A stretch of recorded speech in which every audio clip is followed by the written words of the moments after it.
Street. Newbury Street is our most expensive street in Boston. Tiffany's, Shreve Crumpin Low, Giorgio Armani. Now, unlike Rodeo Drive, the street, the shops, the restaurants, the boutiques, they're very, very expensive down at this end. And as you get closer to Fenway Park, they become less expensive. So I shop down the very end at Salvation Armani. Yeah. That's where the camping shops. Yeah. So the first church, they put churches, land aside for churches, public parks, public buildings. The very first church they built is the Arlington Street coming up on the right-hand side. It's the most liberal church we have here in Boston. And what is significant about the Arlington Street Church, it has original Lewis Comfort Tiffany stained glass windows inside there. And they do tours a few days a week. And if you wanted a free tour, you can just go to church on Sunday. And, the very first same-sex marriage was held right there at the Arlington Street Church. Now we're going to be taking this left-hand turn, coming around this side of the Boston Public Garden.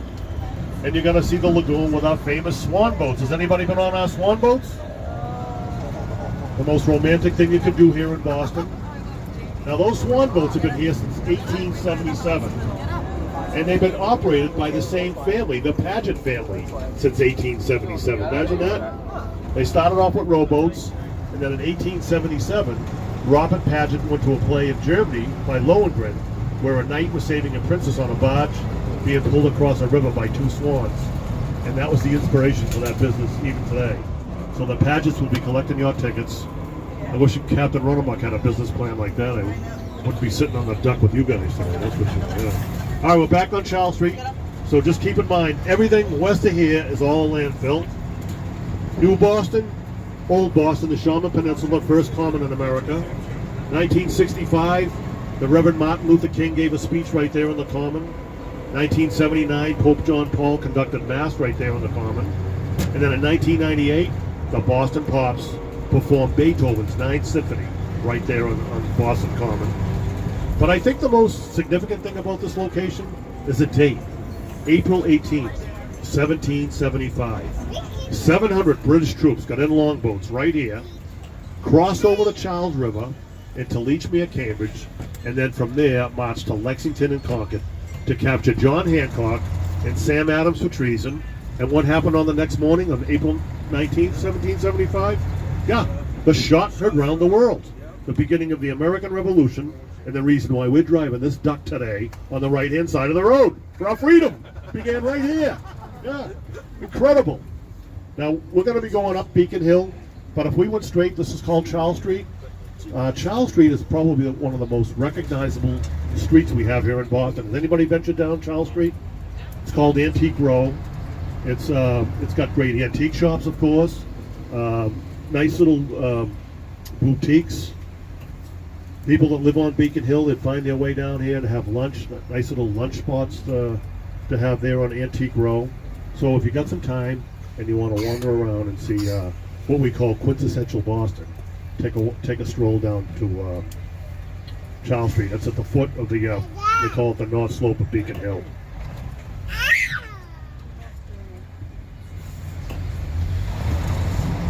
So in just a couple of weeks, Memorial Day is coming up, and see around that statue, that's a Veterans Memorial statue up there.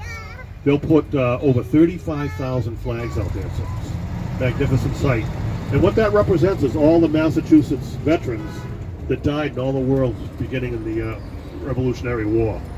So it's a spectacular thing we're going to see in just a couple of weeks. In the early 1800s, you'd see cattle grazing there in Boston Common. George Washington actually reviewed his troops right there during the Revolutionary War. And of course, the British had an encampment there for the Revolutionary War right there in Boston Common. Today they have all kinds of concerts. They have outdoor operas right inside there, and anything that you attend inside the Common is free because it's in the common land. It's in a common place. Of course, you have to pay for your drinks and so forth, and but anything else in there, it's supposed to be a free event. Anybody have any questions while we're Where's the Rocky stuck in- statue? The what The statue? Rocky statue. There's no Rocky statue in Boston. That's in Philadelphia. Oh, We must have a guy from Pennsylvania on the duck here. Yeah. I climbed those stairs. Run them, not climb those stairs. I'll never do it again. I'll tell you that right now. Yeah. I needed a couple of cheeseburgers and stuff to get through the rest of the day after that climb. cheese Oh. steaks. Yeah. Cheesesteaks. Cheesesteaks. Yeah. So, sorry, Philadelphia. Yeah. So there's my favorite duck. That's called Tub of the Hub. Named after the Top of the Hub restaurant at the Prudential. So we're almost going up Beacon Hill. Now Beacon Hill, as we take this right-hand turn, you're going to see red brick sidewalks. You're going to see gas lanterns. Anytime you see a gas lantern in Boston, usually means it's a historical location. And those gas lanterns, they used to have lamplighters here in Boston. I don't know if you had that in Philadelphia. But they found it more economical to keep these gas lanterns on 24 hours a day rather than keep these lamplighters working in the morning and at nighttime. They started off with whale oil, and now it's all natural gas. And then you're going to see some purple panes of glass on occasion. Oh, And those okay, purple look. panes of glass, most of the glass panes were manufactured in Germany, and they put too much manganese in the chemical process, and over time and sunlight, it turned to purple. So if you have one of those, they say those purple panes of glass There, Bill, huh? are, well, they're irreplaceable, but you can't even put a price tag on them. So you're going to see some black wrought iron balconies. And don't be fooled by the exterior of these townhouses. Most of these townhouses are 40 rooms. They go 6 floors high, and they all have a basement. Charles Bulfinch, our #1 architect, designed a lot of these buildings here in Boston. A lot of them are the Federalist type of architecture here and then we're seeing. I see some of those purple panes of glass right back there. Yeah, they're very, very expensive. You can't even replace them. I guess they've tried to recreate that process with the manganese, and they've never been able to do that again. Pretty incredible. Yeah.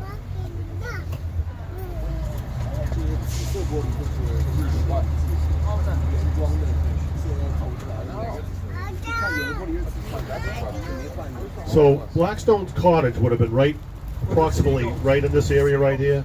Now William Blackstone, he was here for 5 years, 1625 all the way up to 1630. He lived in solitary most of that time. He read books. He was an Anglican minister. Now he came from Boston, England, and so do those Puritans.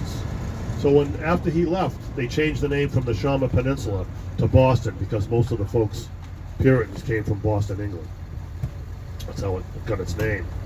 Now there's 39, I don't know where we are here, 51. When we go by 39 and 40 Beacon Street, those sold as fixer-uppers just last year, $60 million.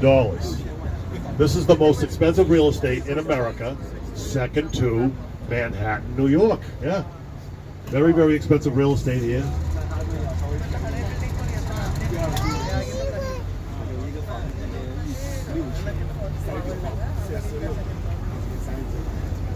So when we get going, folks, there's a black wrought iron gate right here. Look up that driveway, and you'll see a typical carriage house. Most of these homes in the Beacon Hill have a carriage house, and they look just like that. This white marble building here, this is called the Somerset Club. You'll see a plaque on the wall, and that's a plaque of John Singleton Copley. He was another portrait artist. His first house was right there prior to the Somerset Club. There's 39 and 40, those fixer-uppers right there.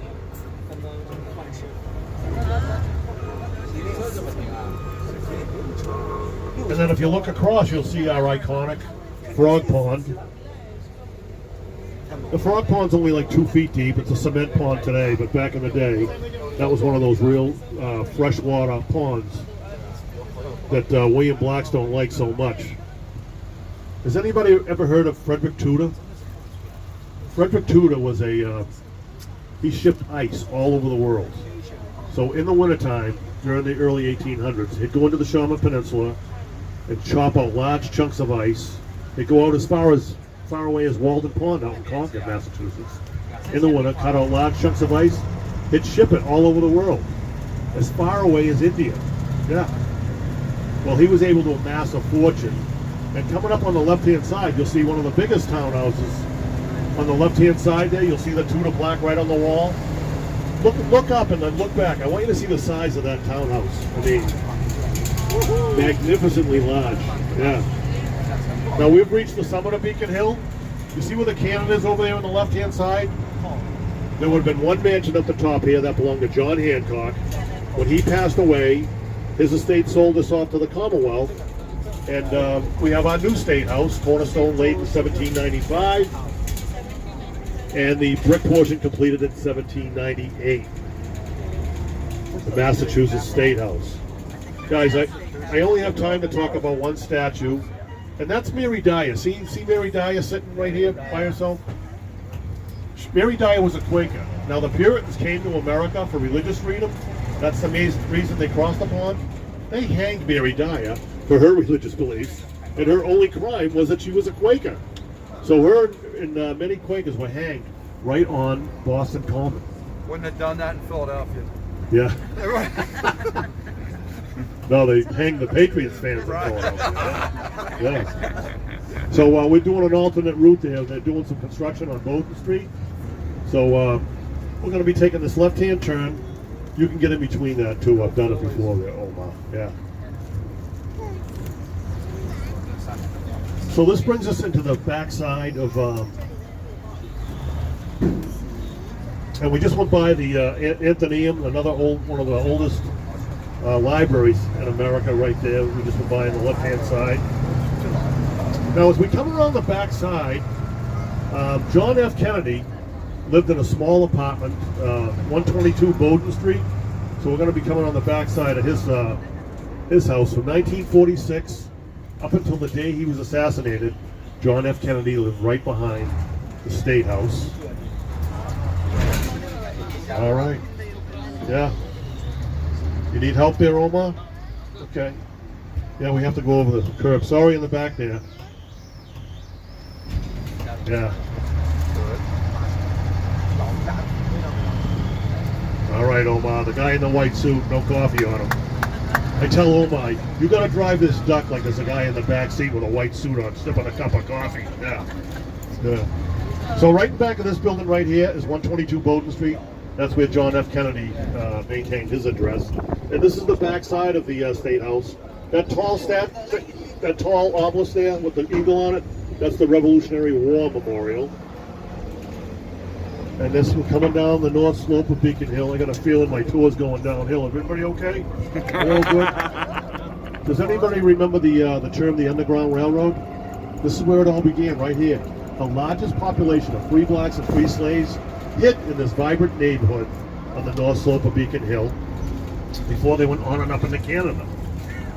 Now, right in the center top of the, there was a house called the Lewis Hayden House, and you can get there from the Black Heritage Trail. But Lewis Hayden would always answer his door with a lit candle because the slave traders would come looking.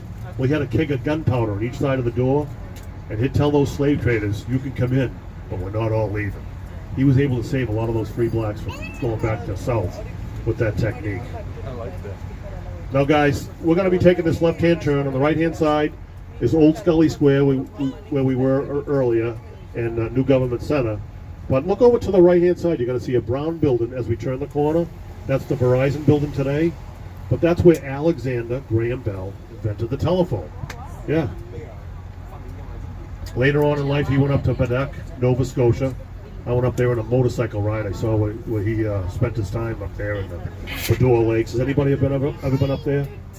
It's fantastic, beautiful country up there. What's it called? The Fedora Lake? So yeah, right where that brown building is where Alexander Graham Bell. And did you know he did that by mistake? His wife and one of his children were hearing impaired.